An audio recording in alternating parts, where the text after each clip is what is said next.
નમસ્કાર YouTube channel પર આપ સૌ મિત્રોનું હાર્દિક સ્વાગત કરું છું।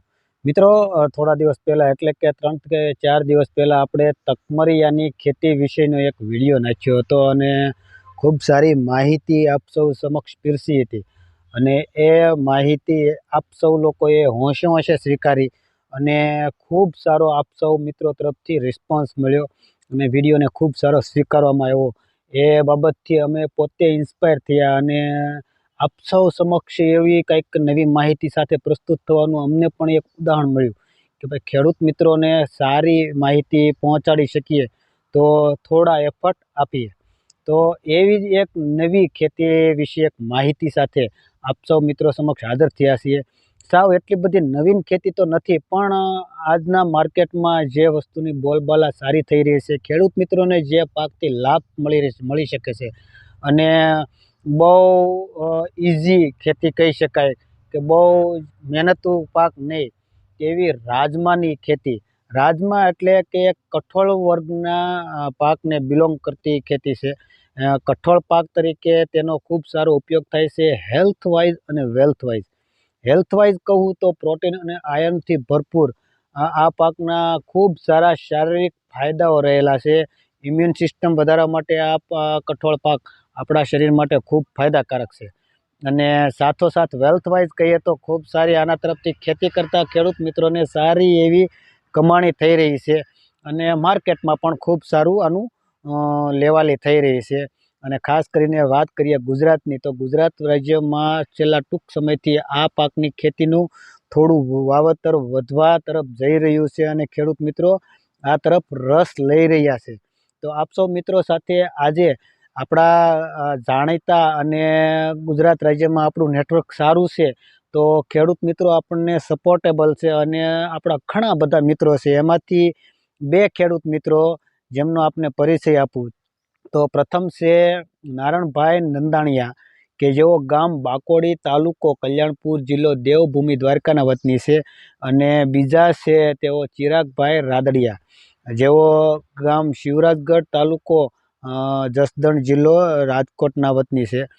આ બંને ખેડૂત મિત્રોએ આ વર્ષ રાજમાનું વાવેતર કર્યું છે અને પોતાની પાસે રહેલી તમામ આ વિષયની માહિતી આપણી સમક્ષ રજૂ કરી છે, જેમાં ચિરાગભાઈ રાદડિયા અને નારણભાઈ નંદાણીયા બંનેના ફિલ્ડ આપ સૌને બતાવીશું અને બંનેના રિવ્યૂ એક સમાન છે। એટલે કે બંને ખેતી બાબતે બિયારણની ખરીદી સાથે કરેલી હતી એક જ જગ્યાએથી અને બંનેના પાક વાવેતરની પદ્ધતિ એક સમાન જાણવા મળી અને એમાંથી ચિરાગભાઈ રાદડિયાએ આપણને આ બાબતે પૂરતી પોતાના જ સ્વરમાં માહિતી આપી છે, પોતાના અવાજ સાથે પોતાના ખેતરમાં। તો આપ સૌને ત્યાં લઈ જઈએ તેમના ખેતરમાં અને તેમના જ અવાજે એમની પાસેથી સંપૂર્ણ માહિતી મિત્રો માહિતીમાં એક એક શબ્દને તેઓએ ભરપૂર પોતાની આવડત સ્કિલથી રજૂ કર્યા છે।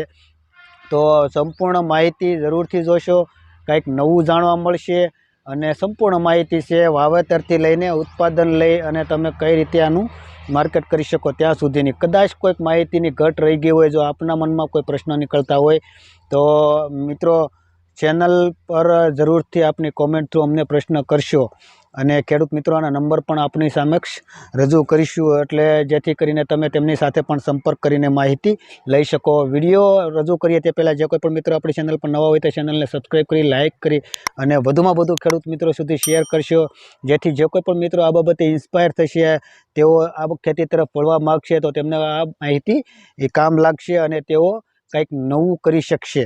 તો મિત્રો સમય લીધા વગર આપણે જઈએ ફિલ્ડ પર અને માહિતીનો રસ લઈએ અને આપના કોમેન્ટ થ્રુ રિવ્યૂ જરૂરથી આપશો। તો ચાલો જઈએ રાજમાના ખેતર પર। નમસ્કાર ખેડૂત મિત્રો, આજે હું તમને બતાવવા જઈ રહ્યો છું રાજમાનું ફિલ્ડ। રાજમાનો પાક આપણા ગુજરાતના ખેડૂતો માટે નવો છે। પહેલાં તો મારો પરિચય આપું। મારું નામ છે ચિરાગ મગનભાઈ રાદડિયા, ગામ શિવરાજપુર, તાલુકો જસદણ, જિલ્લો રાજકોટ। મારો મોબાઈલ નંબર છે 97 234 70 436। આ રાજમાના પાકનું વાવેતર 5 વીઘામાં કરેલ છે અને એનું વાવેતર તારીખ 11 નવેમ્બરના રોજ કરેલ છે। આજે થઈ 1 ડિસેમ્બર એટલે ગણો ને કે 20-21 દિવસનો પાક થઈ ગયો છે. રાજમાના પાક વિશે માહિતી જોઈએ તો એનું વાવેતર શિયાળામાં તાપમાન 35 ડિગ્રીની અંદર આવે ત્યારે કરી શકાય છે. એટલે એમ ગણો કે ઓક્ટોબરનું છેલ્લું અઠવાડિયું અને નવેમ્બર મહિનાનું પહેલું અઠવાડિયું એ વાવેતર માટે ઉત્તમ સમય છે. રાજમાની બીજ માવજતની વાત કરીએ તો એમાં થાયરમ અને કેપ્ટાન જેવા ફૂગનાશકનો પટ આપી શકાય છે. અને વાવેતર માટે બીજની વાત કરીએ તો 16 ગુઠાના વીઘે 20 કિલોની આસપાસ બીજ જોઈ છે. અને વાવેતર માટે વાવેતરનું અંતર તો 16, 18 અને 20ની જાળીએ વાવેતર કરી શકાય છે. અને ખાતરની વાત કરીએ પાયામાં મેઇન તો એને ફોસ્ફરસ અને નાઇટ્રોજનની વધારે જરૂરિયાત પડે છે. કારણ કે એના મૂળમાં રાઇઝોબિયમ બેક્ટેરિયાની ગાંઠું હોતી નથી, એટલે એને હવામાનનો નાઇટ્રોજન સ્થિર કરી શકતો નથી. એટલે એને પૂરતી ખાતર તરીકે પણ નાઇટ્રોજન આપવું જરૂરી છે. પાયામાં ડીએપી 12-32-16 અને યુરિયા આપવું જરૂરી છે. નિંદામણનાશક દવાની વાત કરીએ તો પેન્ડીમિથિલિન દવા એને સ્પ્રે કરી શકાય છે અથવા પાણી સાથે પાઈ શકાય છે. પિયતની વાત કરીએ તો રાજમાં વાવેતર કર્યા પછી કોરવાણ આપ્યા બાદ બીજું પિયત રાજમાના કોટા ફૂટી જાય અને 20-25%, 30% જેવા રાજમાં બહાર દેખાવા મળે પછી બીજું પિયત આપવું જોઈએ. જો બીજું પિયત વહેલું આપવામાં આવે તો ઘણીવાર દાણા છે ને એ ફૂટી જતા હોય છે અને પૂરો ઉગાવો લઈ શકતું નથી. એટલે બીજું જો કરાળ જમીન હોય તો એક પિયતે પણ ઉગી જતા હોય છે, અને હળવી જમીન હોય તો 7મા 8મા દિવસે બીજું પિયત આપી શકાય. અને ત્યારબાદના પિયત 8 થી 10 દિવસના અંતરે જમીનની પ્રત મુજબ આપી શકાય છે. અને રોગ અને એના નિયંત્રણની વાત કરીએ તો શરૂઆતમાં રાજમાં ઉગ્યા બાદ સફેદ મચ્છી અને લીલી પોપટીનો ઉપદ્રવ જોવા મળે છે. તો એના માટે આપણે જે એસિટામેપ્રાઇડ આવે પાવડર, જેને આપણે પ્રાઇડ તરીકે ઓળખીએ છીએ, પછી નીમ ઓઇલ, લીંબોળીનું તેલ કે ડાયફેનથ્યુરોન 47.8 દવા કે જે લીલી પોપટી અને સફેદ મચ્છીમાં અસરકારક દવા છે એનો ઉપયોગ કરી શકાય છે.